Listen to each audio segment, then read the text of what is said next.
Okey. Assalamualaikum warahmatullahi wabarakatuh dan salam sejahtera semua pelajar. Jadi saya akan sambung lagi pada sesi yang seterusnya, sesi yang kedua. Okey. So dalam tajuk yang sama, penangkulan logik, kita akan fokus lagi dalam minggu ni dan minggu depan. So kita tengok soalan quiz tadi. Any question? Soalan dia, dia suruh tanyakan sama ada pernyataan ni, sama ada dia adalah pernyataan atau bukan.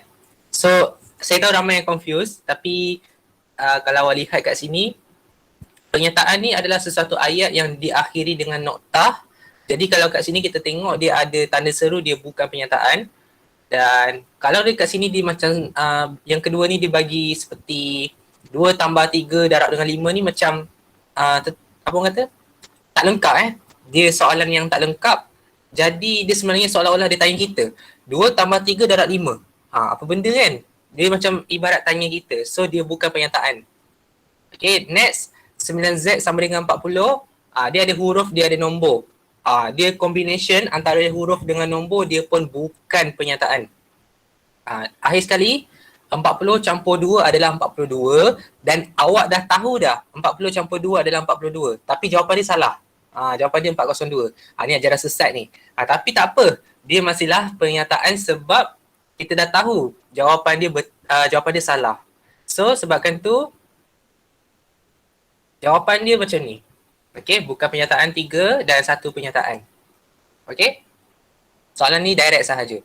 Dan saya tahu ramai yang dapat betul. So saya ucapkan tahniah. Dan yang ni saya rasa semua betul lah. Okey, buah oren tidak mempunyai biji ni kita ubah jadi buah oren itu mempunyai biji. Okey, just terbalikkan sahaja. Dan akhir sekali ni ada bug kalau yang ni saya just explain sedikit lah. Okay, saya akan explain sedikit berkenaan dengan gandaan. Sifir 3 ialah sifir 6. Okay, sifir 3 ialah sifir 6. So kalau sifir 3 dia ialah sifir 6 ni saya kena buat gambaran lah. Okay, ni saya bagi contoh. Sifir 3 dengan sifir 6. Okay, 6, 9, 12, 15 dan seterusnya. Okay, so ni 6, 12, 18. Okay. So bila awak keliru dengan gandaan ni, okay, gandaan ni adalah sifir. Jadi kalau kita lihat apa yang sama antara sifir 3 dengan sifir 6, okay, sifir 3 ada nombor 3, 6, 9. Sifir 6 ada 6, 12, 18. So yang sama antara kedua-dua sifir ni adalah 6, 12 dan 18. Jadi yang ni dia adalah sebilangan sahaja yang dibulatkan. Jadi jawapan dia adalah sebilangan. Kalau kita mulakan dengan sifir 6 pergi kepada sifir 3, okey. Untuk yang soalan seterusnya kita lihat kat sini, sifir 6 ialah sifir 3. So maksudnya awak pindahkan sahajalah. Okey, awak pindahkan ni ke sebelah sini. So sifir 6 baca dulu, pergi kepada sifir 3. So semua kalau awak nampak kat sini dia bulatkan semua. Jadi kita boleh nampak sifir 6 ni adalah semua bagi sifir 3. Okay. Alright. Next, segitiga mempunyai sudut pedalaman sebanyak 180 darjah. Yang ini adalah basic segitiga. Segitiga memang 180 darjah. Kenapa? Memang 180 darjah segitiga. Tapi peta adalah 360, segitiga adalah 180. Ni awak kena tahu. Okay. Ni yang biasa keluar lah. 180. Kalau bucu-bucu yang lain macam pentagon dan sebagainya, awak boleh gunakan rumus n tolak 2 darab 180. Yang ni kalau awak tak tahulah, n tu maksudnya bucu. N sama dengan bucu ataupun sisi. So kalau peta ni ada 4 bucu. So 4 tolak 2 dapat 2. 2 darab 180 dapat 360. Tu maksud dia lah.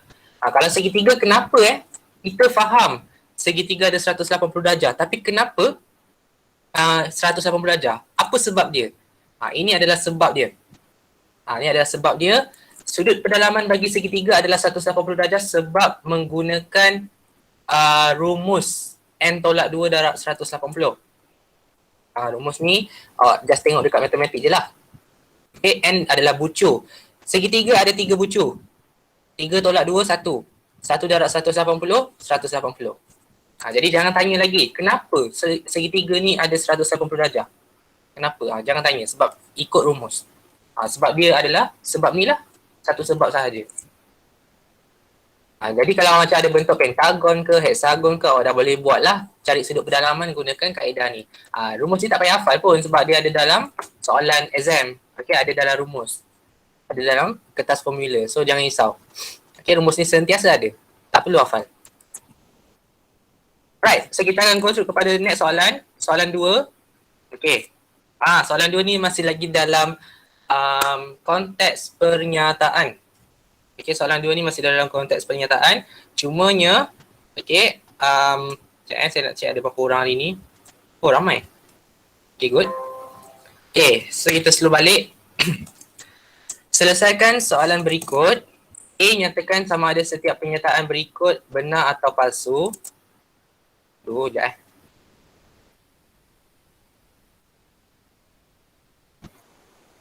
Okay. Pernyataan masih lagi dalam konteks pernyataan. Ni kita panggil dia sebagai pernyataan majmuk. Okey, pernyataan majmuk. Ada ayat tunggal, ada ayat majmuk. Okey. Google Meet tu saya guna auto admit. So dia sepatutnya auto tapi tak tahu kenapa dia tak masukkan yang lain. Okay, tak apa. Okay, pernyataan majmuk ni kita ada dua situasi. Okay, kita ada situasi dan kita ada situasi atau. Okay. Situasi dan. Okay, situasi dan awak kena anggap dia adalah seorang yang tamak. Okay, seorang yang tamak. Kalau atau, dia seorang yang baik. Seorang yang baik lah. Ataupun jenis yang bersyukur. Okay, kenapa saya cakap dan ni adalah orang yang tamak dan atau ni adalah orang yang baik, jenis yang suka bersyukur. Okay, kita lihat. Contohnya, saya cakap dengan budak yang bernama Dan ni. Okay, dia ada dua benda sebab kita nak panggil dia majmuk tau, dia melibatkan dua situasi. Okay, dan ni maksudnya kalau first tu dia dapat benar, okay, yang kedua dia dapat palsu, dia akan memberontak, dia akan marah sebab kalau boleh dia nak semuanya benar.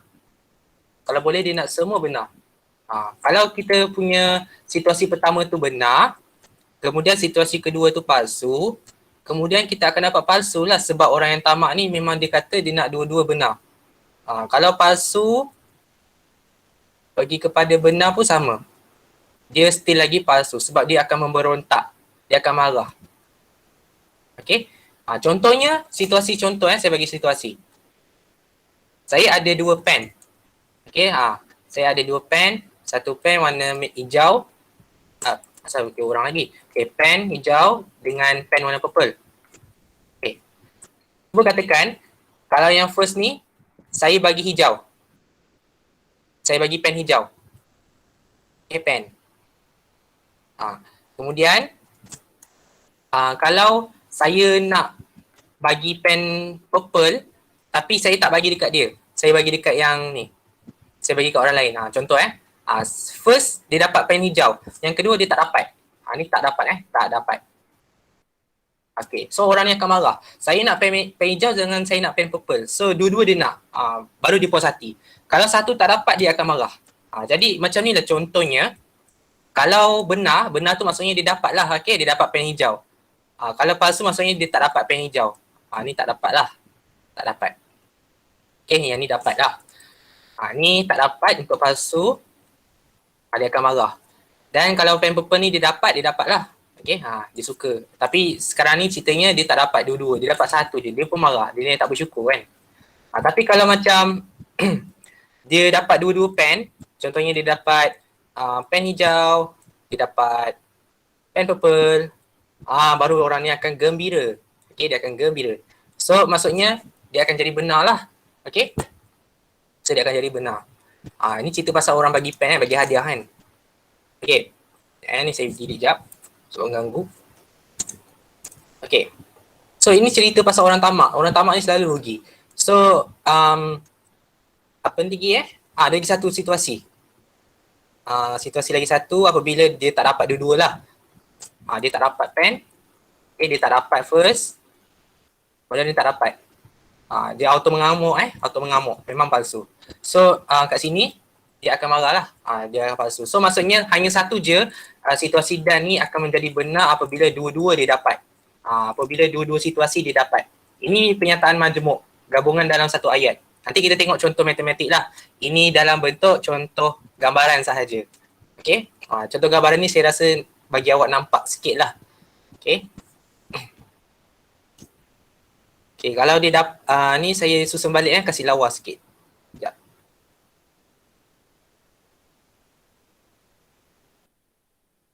Okay, sekejap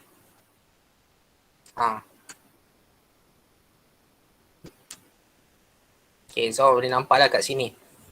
Hanya satu je yang dia gembira apabila dua-dua dia dapat. Oops. Sama dengan saya ada dua pen. Pen hijau dengan pen purple. Saya tak nak guna warna biru nanti lain jadinya. Okay. So kita tengok pula situasi orang yang baik ni. Okay, orang yang baik ni contohnya saya bagi dia pen hijau pada situasi pertama. Okay, pen hijau. Ni saya tulis 1 dengan 2 lah Saya tulis 1 dengan 2. Ni 1, ni 2. Okay, tak kisahlah. Okay, kemudian dia tak dapat. Kali kedua dia tak dapat. Kali kedua dia tak dapat. Kali pertama dia dapat. Tapi dia jenis yang dia kata dia dapat pen tu je dia dah bersyukur dah. Dia maksudnya dia gembira lah. Alhamdulillah kan. Seronok dia. Okay, so kita bagi dia senyum. Okay, so benar. Dia situasi atau ni dia baik sikit. Kemudian ada juga apabila dia tak dapat masa kali pertama, kemudian dia dapat lagi. Dia dapat pen. So dia pun gembira. So maksudnya palsu ni palsu pula. Atau ni dia memang jenis yang menerima sahaja pemberian orang. Jadi dia akan sentiasa benar. Dan akhirnya ada lagi satu, ada lagi dua. Sekejap kalau dia dapat dua-dua, dia dapat dua-dua lagi lah, dia gembira kan. Siapa tak gembira kan? Okay. So dia akan gembira. So dia kena senyum lebar sikit. Lebar sangat ni. Okay. So akhir sekali, kalau dua-dua tak dapat, dia akan sedih lah, dia akan menangis. Tapi dia tak memberontak pun, dia cuma menangis je. Okay. So bila dua-dua dia tak dapat, maka dia akan jadi palsu. Hanya satu sahaja yang palsu. So dia sedih sikit. Kita habis. Pergi sini ya. Okay. Okay. So maksudnya kat sini, apa yang saya nak cakap, kalau dia dapat maksudnya benar lah. Kalau dia tak dapat maksudnya palsu. Ni kita bagi konteks dalam bahasa sahaja supaya awak nampak gambaran. Tapi sebenarnya dia ada rumus dia, tapi rumus tu lagi complicated kot. Okay, so awak nampak Dan ni adalah orang yang tamak dan atau ni adalah orang yang baik. So kita ingat dua orang ni. Cerita pasal kisah dua orang yang bernama Dan dengan Atau. Alright. So untuk lihat situasi contoh soalan, ni saya bagi contoh contoh dulu sebelum kita jawab soalan. Contoh 3 ialah nombor ganjil.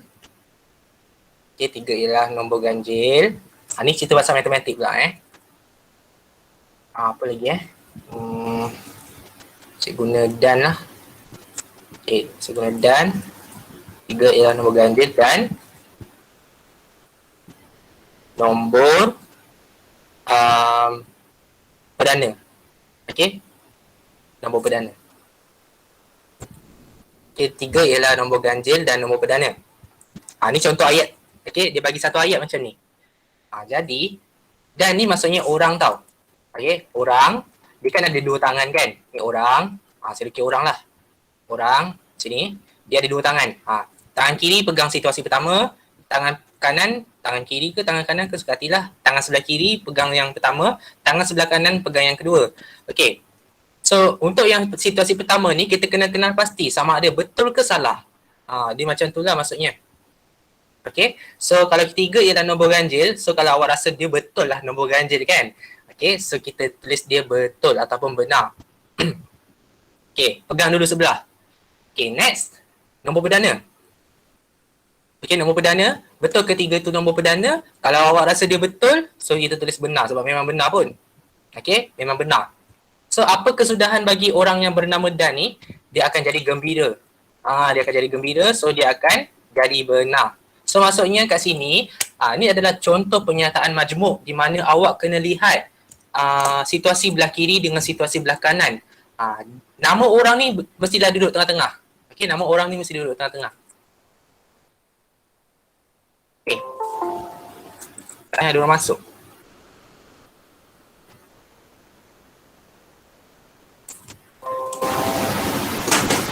Okay, so kalau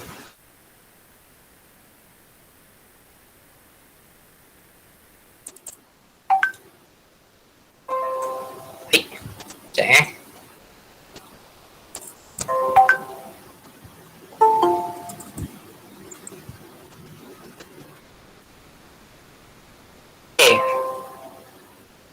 yang mana bermaksud tu bukan saya tak accept sebab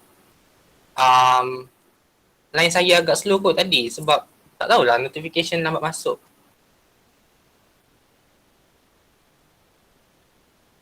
Okay, so sekarang ni awak semua boleh dengar suara saya tak?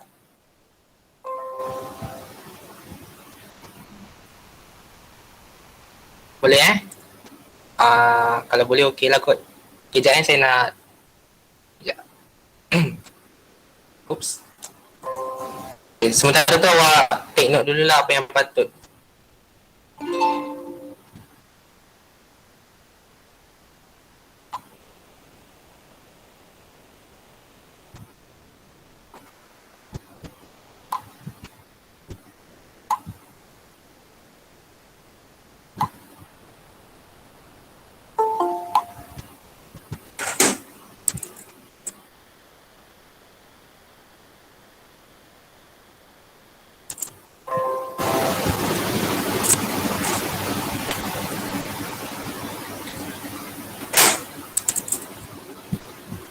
Saya nak check ada tak tak ada lagi ni. Alright, tak apa, kita sambung sikit.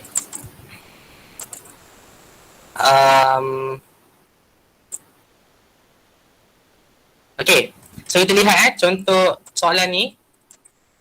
Kita nak go kepada soalan lah terus. Okay, alright. Nombor 2, selesaikan soalan berikut. Selesaikan soalan berikut. Tadi saya dah cerita pasal apa ni? Pernyataan majmuk kan? Okay, pernyataan majmuk ada dua orang. Kita ada dan, kita ada atau. So, untuk tu, awak kena baca soalan yang pertama.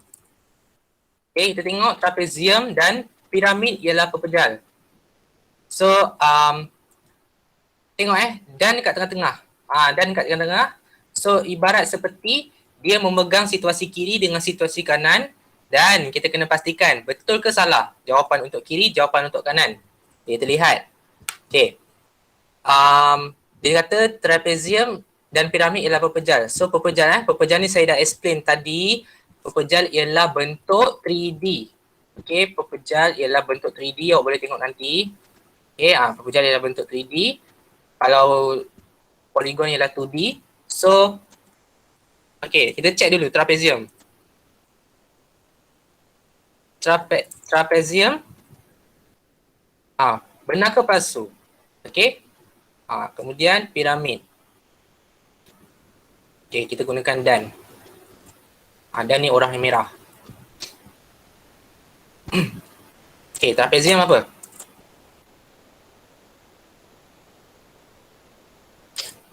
Trapezium pepejal ke bukan?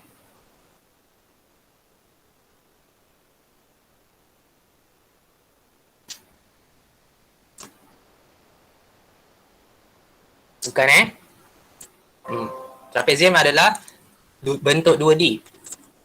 Trapezium tu apa? Dia bentuk ni lah, segi empat sikit. Dia separuh segi empat kan macam ni, tapi dia ada segi tiga sikit. Okay, dia macam ni lah sikit, gabungan daripada segi tiga dengan segi empat. Ni kita panggil dia trapezium. Cuma yang kat tengah tu tak ada, dia just macam ni lah. Okay, dia just macam tu dalam bentuk 2D. Okay, di sini lah something. Ini trapezium. Tapi apa bentuk 3D nama dia? Okay, nama bentuk 3D dia tak ada Orang panggil dia bentuk 3D dia adalah prisma. Sebab prisma ni adalah bentuk bercondong. Okay, prisma. Dia macam ni lah kot. Saya tak ingat nak lukis macam ni. Macam ni. Okay, macam ni. Ni kita panggil dia prisma. Okay, prisma 3D. Kita tak ada pun nama trapezium, tak ada. Nama dia adalah prisma. Kalau segitiga yang bentuk 3D kita panggil dia piramid ataupun prisma. Sama juga. Okay, prisma pun sama. Prisma tegak. Kan kau pernah dengar prisma tegak kan? Kenapa nama dia prisma? Prisma ni adalah bentuk pepejal yang ada serong-serong sikit. Macam segitiga kan serong kan? So apa lagi? Bentuk piramid pun ada serong-serong yang macam kecerunan tu. So kita panggil dia prisma. Kita panggil dia prisma. Alright. Itu hanyalah pepejal. Okay, so apabila trapezium ni bukan pepejal, so kita tulis palsu. Kita tengok orang jenis macam mana. Orang ni adalah orang yang jenis tamak. Okay, orang yang jenis tamak. So kita faham apabila satu tu dah memang tak dapat, okay, automatik jawapan dia akan marah. Okay, dia akan marah. Dia akan marah. So dia akan jadi palsu. Okay. So memang jawapan dia palsu. Walaupun kita tak perlu cari piramid sebab kita dah tahu dah Dan ni orang jenis yang macam mana. Tapi kalau kita nak juga tahu, piramid memang pepejal. Piramid ialah pepejal. Okay, so jawapan dia palsu.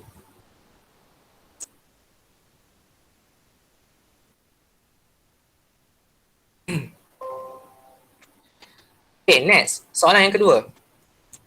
Soalan kedua ni kena kira-kira sikit. Tapi tak adalah kira sangat pun, dia just kembangkan sahaja. Okay, so lihat. 2 dalam kurungan X tambah 3 ialah 2X tambah 3 atau, digunakan atau, orang yang bernama atau. Okay, ni atau. Okay. So lihat antara dua situasi, kiri dan kanan. Okay, so yang ni saya tolong juga 2 kali dengan X sebab dia kembangkan, dia dapat 2X. Okay, dia kembangkan, dia dapat 2X. 2 darab 3 dapat 6. Sepatutnya dia dapat macam ni Kalau kita kembangkan, sepatutnya dia dapat 2X tambah 6. Tapi belah kiri ni jawapan dia 2X tambah 3. So salah. Jawapan dia adalah palsu. Dan belum habis lagi Belum habis lagi. Okay, palsu. Ada lagi satu situasi. Situasi ni betul sebab jawapan akhir dia 2X tambah 6. Okay. Jawapan belah kanan dia benar. So, untuk kita lihatkan orang dia jenis yang macam mana, orangnya jenis yang baik hati. So, orangnya jenis yang menerima seadanya. Boy ayat. Okay, so bila kita tengok dia seronok, dia akan jadi benar. Okay. Jadi itulah cara nak kita kenal pasti ayat majmuk.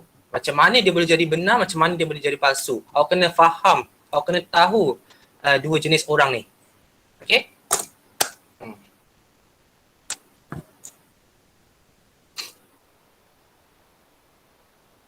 So ini awak kena kembangkan sendiri lah 2X tambah 3 tu kembangkan. Kembangkan dapatlah jawapan yang betul. Okay, so itu berkenaan dengan penyataan majmuk.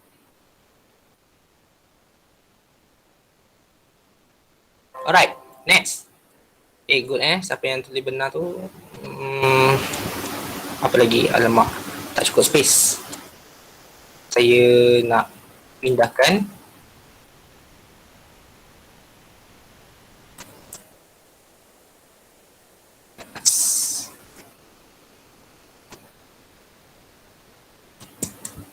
Okay. Apa lagi soalan yang paling mengelirukan dan paling senang. Dia senang tapi dia keliru. Okay, so kita tengok. Apa pula ni? Yang ni awak kena bagi tumpuan yang sangat-sangat dalam sebab benda ni akan mengantuk sangat. Okay, sebab saya tahu Dia banyak sangat ayat, tak banyak pengiraan, memang ngantuk. Okey, so kita lihat.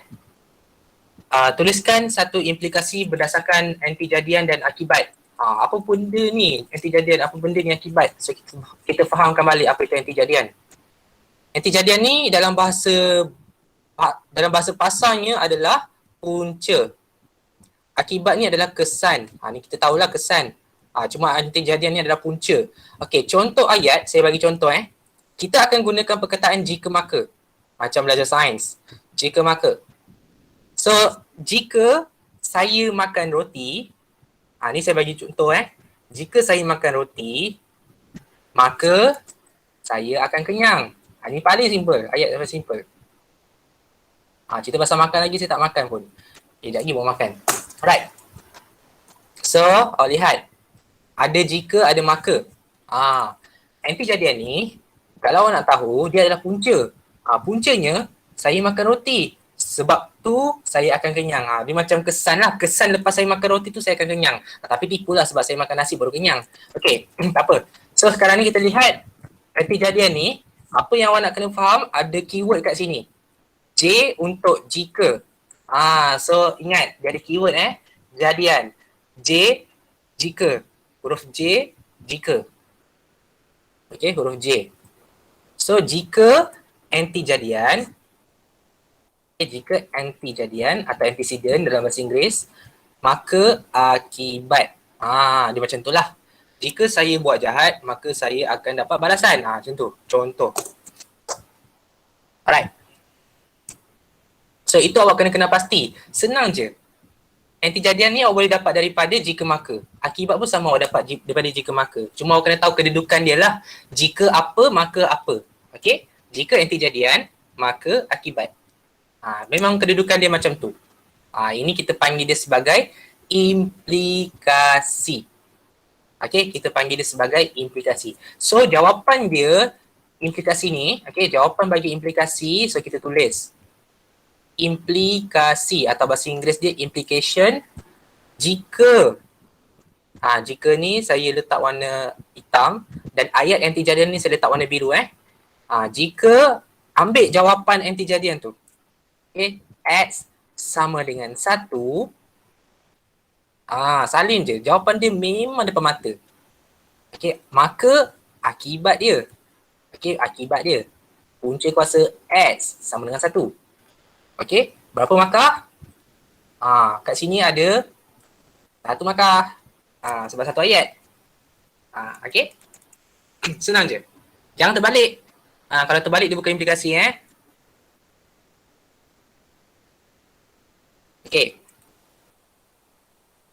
So, itu implikasi.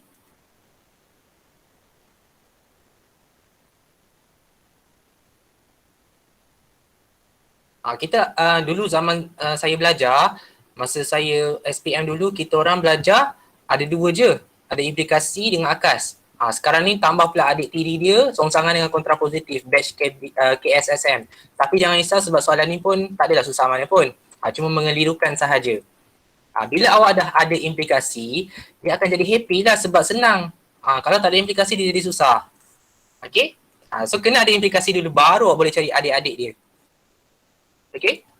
So, soalan ni baru dia tanya. Seterusnya, tuliskan akas, songsangan dan kontrapositif. Apa pula benda tu? Tak apa. Sebelum saya go through soalan akas, songsangan dan kontrapositif, awak kena faham dulu apa konsep yang saya terangkan tadi, iaitu antijadian dengan akibat. Baru awak boleh jadikan implikasi. So, rumus untuk implikasi adalah rumus untuk implikasi. Rumus ni tak adalah rumus sangat. Saya nak awak faham je lah. Implikasi adalah jika antijadian, maka akibat. Ni dia punya senang lah awak nak nampak baru awak boleh cari adik-adik dia.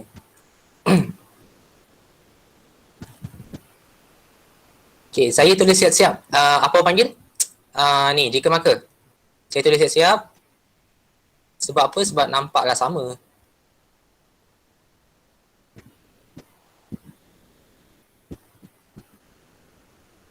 Dia memang 1 ayat. Okay. So, apabila awak dah faham implikasi tu macam mana nak buat implikasi. Tarik balik daripada anti-jadian, tarik balik daripada akibat. Okay. Lepas tu, baru jawab adik-adik dia ni. Kita akan bagi makan ke adik-adik dia. Okay, so kita tengok. Okay, akas ni maksudnya terbalikkan. Akas ni maksudnya terbalikkan. Lama, saya tak boleh tulis kat sini. Saya kena bagi ruang.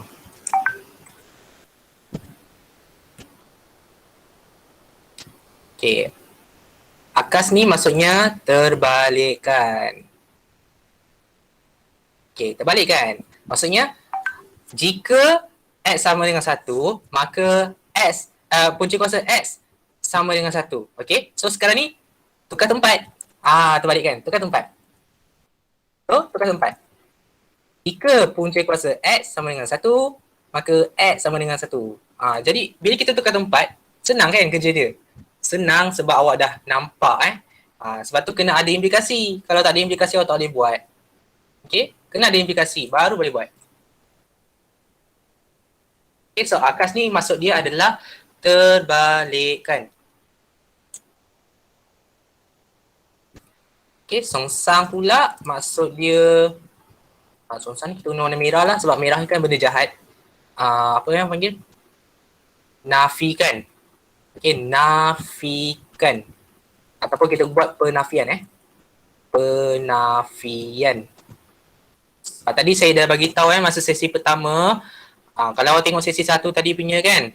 Ni, penafian sama dengan songsang. Awak boleh tengok. Penafian sama dengan songsang. So, kita gunakan penafian dalam songsangan. Okay, tapi ingat, jangan tertipu. Jangan awak ambil yang atas ni, jangan. Kena rujuk implikasi. Apa-apa implikasi ni mesti abang. Mesti yang sulung. Okay, mesti yang sulung. Rujuk yang sulung. Okay, songsangan kita nak nafikan balik. Dia ni adik yang jahat. Dia adik yang jahat songsangan ni. Dia cakap, tak adalah, salah lah macam tu. So, kita kenalah gunakan warna merah sebab saya suka warna merah. Okay, awak kena guna pensel atau pen. Alright. So, ambil balik yang asal. Okay, ambil balik yang asal. X sama dengan 1. Cuma awak nafikan balik. Kalau sama dengan tukar jadi, tak sama dengan. Senang kan? Kita lawan dia. Lawan. So, ambil balik lagi 1. Maka punca kuasa X, okay, tukar simbol ni jadi tak sama. Dia maksudnya sama dengan tukar jadi tak sama tukar jadi sama dengan. Dia berlawanan. Itu penafian yang saya ajar tadi. Okay, sama dengan tukar jadi tak sama dengan tukar jadi sama dengan. Ialah, okay, kalau ada perkataan ialah tukar jadi bukan atau tidak. Dia jadi berlawanan lah. Ini penafian yang awak belajar tu. Okay, dan last sekali awak kena ni lah.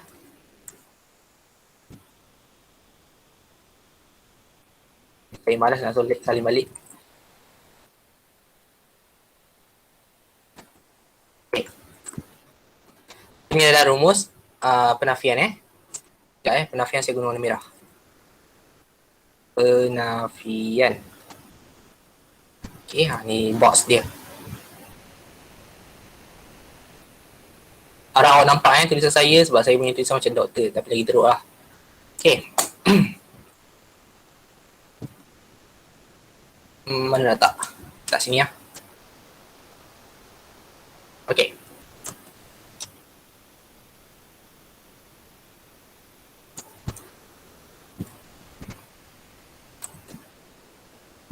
Dan last kali, kontrapositif.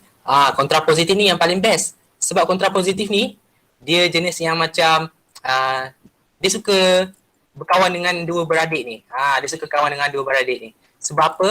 Sebab dia melakukan proses terbalikkan dan songsangkan. Okay, terbalikkan dan nafikan. Dia buat penafian. Nafikan. Dia terbalikkan, lepas tu dia nafikan. Jadi maksudnya, awak kena ambil daripada akas. Okay, ambil balik daripada terbalikkan ni. Okay, ambil balik. Punca kuasa X sama dengan 1. Dengan X sama dengan 1 tu awak ambil balik. So tulis macam ni lah. Wujud kuasa X sama dengan 1, X sama dengan 1. Tapi awak nafikan. Okay, kita nafikan. Warna merah pula. So nampak tak? Okay, nampak tak? Dia macam gabungan. Kontrapositif ni adalah gabungan daripada akas dengan songsangan. Okay, so dia ada step dia tau. Awak kena cari akas dulu baru awak nafikan. Kalau awak tak cari akas, awak tak boleh buat kontrapositif. Okay, so kontrapositif ni awak kena cari akas dulu baru songsangkan dia. Kalau songsangan sahaja, tak perlu akas. Awak ambil daripada implikasi yang asal, nafikan balik. Macam tu. Tu songsangan. Okay. So ini adalah benda yang memeningkan tapi senang. Itu saya cakap. Memeningkan tapi senang. Sebab dia banyak. Dia berat. Berat nak ingat. Tapi biasa kalau buat latihan memang ingat lah. Okay. Tak risau. Saya akan bagi latihan jugalah nanti. Okay. So ni awak boleh salin dan screenshot pun boleh.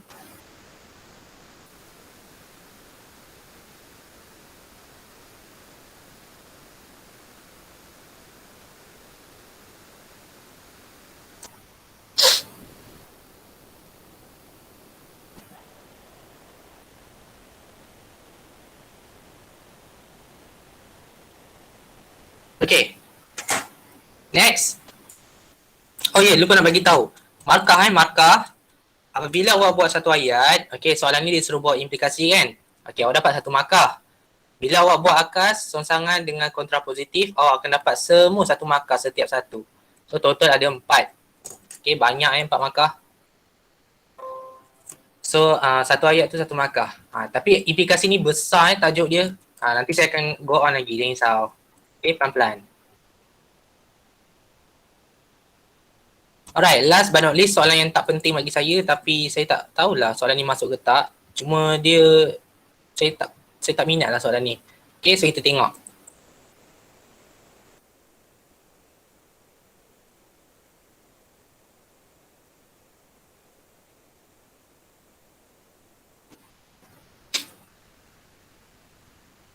Okay.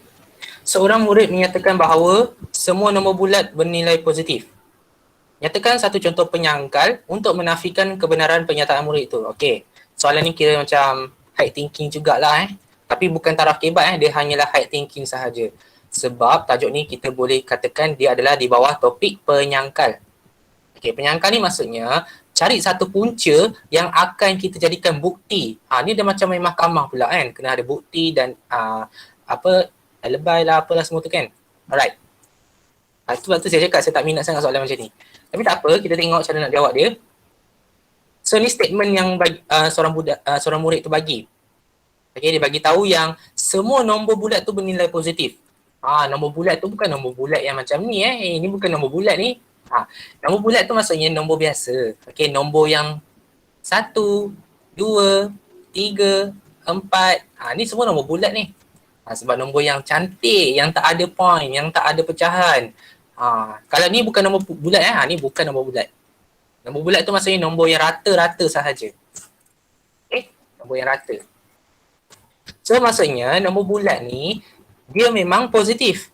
Yes, betul. Nombor bulat adalah nombor yang bersih. Nombor bersih macam ni. Okay, nombor bersih. Negatif 1 bukan nombor bulat. Tapi negatif 1 ialah integer. Integer. Okay, integer ni maksudnya semua nombor bulat termasuk negatif. Tapi kalau nombor bulat dia hanyalah untuk positif saja. So saya kena buat jadual Saya kena bagi awak maklumat sikit. Integer ialah nombor negatif, nombor positif. Okay, integer ialah nombor negatif, nombor positif. Kalau nombor bulat, okay, iaitu nombor positif lah. Kalau nombor bulat, dia adalah semua positif. Semua nombor rata semua nombor rata positif. Nombor rata tu maksudnya 1, 2 dan sebagainya. Okay, tapi sekarang ni, sekejap nombor bulat tu dengan integer saya rasa sama je kot. Tapi nanti saya akan check balik. Saya rasa sama je nombor integer dengan nombor bulat ni. Okay, cuma ada satu benda yang saya rasa dia tak sama. Integer ni dia, nanti saya beritahu. Okay, tak apa. Yang ni tak nak confuse dulu. Ni kita buat dulu Okay, so nyatakan satu contoh penyangkal untuk menafikan kebenaran pernyataan murid itu. Okay, so sekarang ni kita lihat. Penyangkal ni maksudnya, kita nak cari satu bukti untuk salahkan murid tu. Okay. Murid tu cakap semua nombor bulat ni positif. Kita ni beria sangat nak cakap salah. Kita nak cakap salah. Saya berpihak kepada palsu. Saya berpihak kepada palsu. Ni saya. Okay. So muka marah. Muka marah macam mana tah? Sini. Macam tu kot. Okay. Saya memang tak nak menyokong budak tu. So apa nak buat? Kita kena cari bukti. Kita kena lawan. So buktinya adalah kosong. Okay, ni bukti dia. Kenapa kosong? Kosong ni, kosong bukan, kosong ialah sifar kosong ialah sifar. Okay, sifar tu kosong lah. Dia tak ada nilai. Dia bukannya nombor bulat. Okay, dan dia bukannya negatif. Okay, dia bukannya nombor negatif, dia bukannya nombor bulat. Okay, so maksudnya dia adalah sifar sahaja. So nombor kosong ni adalah penyangkal. Okay, so kita boleh bagi tahu jawapan dia adalah kosong. Kerana kosong ialah sifar. Okay, so jawapan dia adalah kosong kerana kosong ialah sifar. Soalan ni saya tak minat sangat. So awak kena tahu siapakah yang akan jadi spoil. Macam itulah ibarat dia. Siapa yang akan jadi spoil? Nombor kosong ni adalah spoil. Spoiler spoiler. Yang merosakkan keadaan. Okay, so dia adalah satu bukti yang menunjukkan kebenaran tu adalah salah. Alright. Tapi apa? Ni adalah pelajaran sahaja. Okay, so kita lihat jawapan sebenar dia. Kalau kita lihat jawapan sebenar dia, kita tengok. Kosong ialah penyangkal. Kerana nilai kosong adalah nombor sifar. Okey, betul lah. Okey, tu panjang sangat ayat dia. Kita ringkaskan. Kosong. Kerana kosong ialah sifar. Cukuplah 2 markah 2 markah kat sini. Banyak kat situ.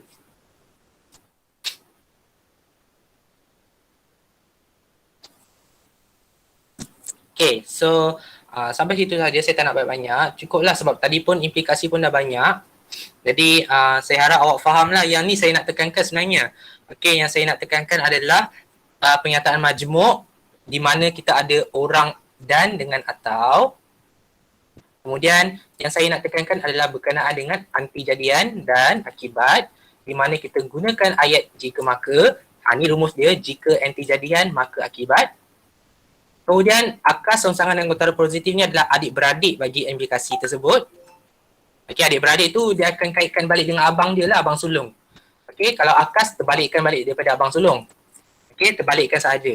Kalau songsang ni maksudnya dia suka gaduh dengan abang sulung dia. Dia akan nafikan. Kontra positif ni, dia suka berkawan dengan dua-dua adik-beradik yang lain. Macam ni.